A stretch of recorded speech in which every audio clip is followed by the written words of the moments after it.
So Friday has come and passed, which means that if you'd been intending to buy Kakao before the split, you've unfortunately missed the boat.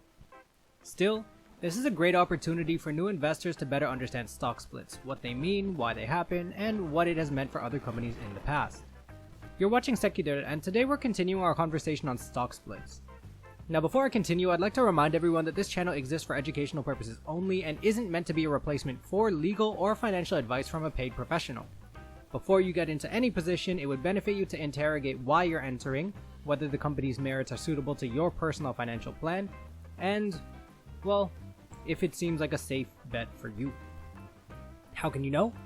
Well, outside of liking this video and subscribing to the channel, the only thing left to do is get yourself educated and do your own research. In any case, let's do this thing.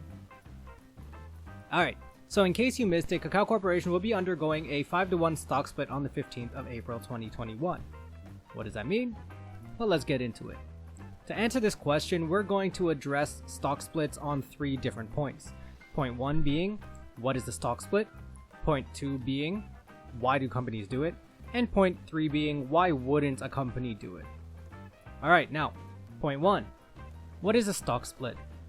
Well, simply put, a stock split is an action taken by a company or firm that divides existing outstanding shares into a pre-designated quantity that is proportional to their existing outstanding share.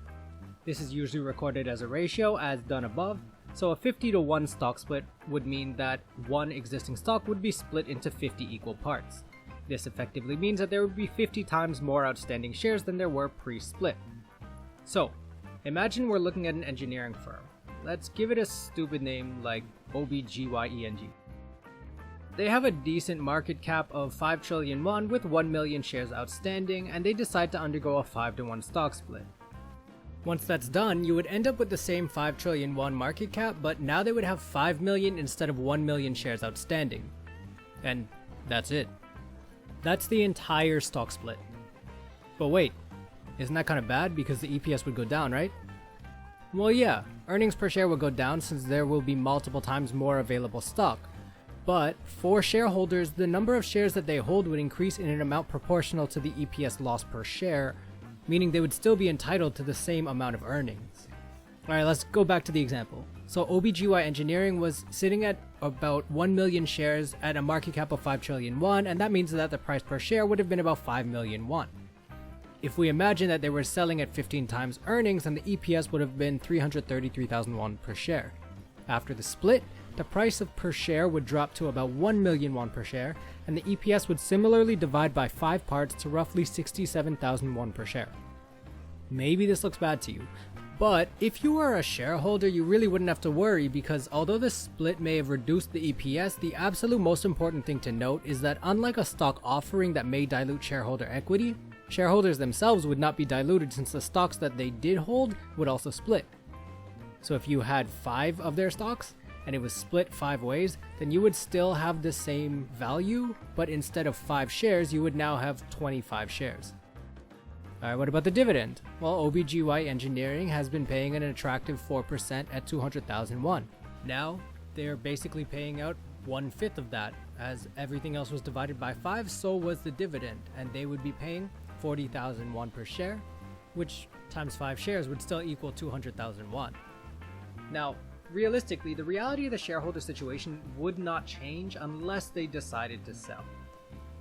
If you're not out there selling your shares on the regular, then this should really not materially affect your strategy and could actually end up benefiting you in the long run as it widens the investor base and could bring in more potential buyers. And that brings us to the second point of our question: why do companies split their stock in the first place? Well, before answering this, it's important to note that stock splits aren't really a common thing as much as they were before. In general, stock splits occur when management believes that the share prices are too high, and it may be a good thing to think about it this way. At a share price as high as OBGY Engineering's at 5 million per share, it's unlikely that average investors would have the free capital to purchase the stock with any regularity since, although the national average income is at around 3 million won per month, the median income is only 2.4, which means that most people would probably have to save more than 100% of their monthly income for more than 2 months to be able to even afford one share. In reality, a company with shares selling at 5k might do something like a 50-to-1 stock split that would make the stock significantly cheaper, selling at 100,000 won per share rather than the 1 million initially suggested in our example above. Ultimately, stock splits aim to make the shares of a company more affordable to the average investor without diluting existing investors.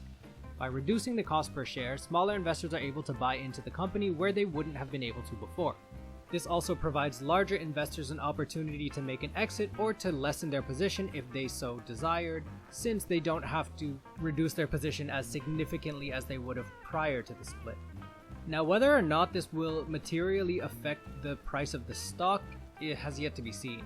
But Samsung has seen a lot of growth since their stock split in 2018, and we saw what happened with Tesla last year as well. It makes sense though.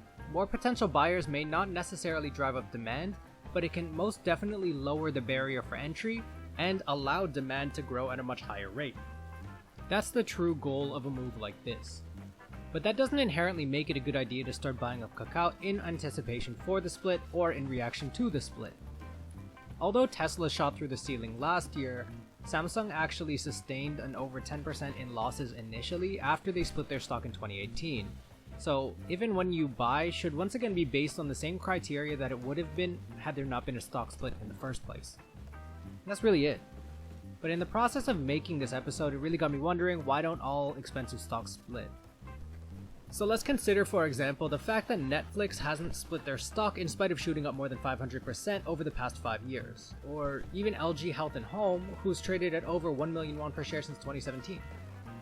Well, in spite of everything that we've said about stock splits, and in spite of the stock splits having positive effects on overall stock prices historically, there may not really be any real benefit to doing it these days. In the case of Kakao, much of their considerations have been around making their stock more accessible to average investors, which actually makes sense for a tech-based and growth-oriented company that's looking to grow their market cap to a point where they become international players and internationally recognized as a firm. For a company like Netflix, the US trend towards passive investing, fractional share purchases, and ETF investing has reduced the barrier for retail investors, so there's really no need for investors to buy full stocks in the first place.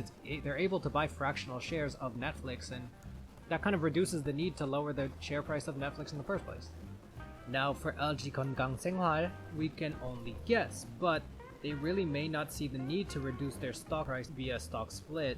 Maybe they are not interested in increasing the proportion of retail investors holding their shares, or maybe they just don't really see any benefit to adding a broader investor base. Realistically, there are a lot of negative cognitive effects, even if they don't really make sense, to seeing a stock price drop 4 or 5 times in a short amount of time. Now imagine a stock splits, the price drops, and then natural volatility kicks in and the prices drop even further. That can make a big difference for a lot of investors who are not necessarily wary of what's going on. In any case, stock splits aren't really that mandatory and they're not really that necessary, but companies do undertake them when they feel that their stock is out of reach of average investors and they want to expand their investor base. Now, it does leave a lot of questions about why they would do it, what it'll mean in the future, but ultimately, once again, you're going to have to look at the fundamentals of these stocks before deciding whether or not these stocks are even right for you in the first place. Alright, I'll catch you guys in a few days. Take it easy. All the best. Peace.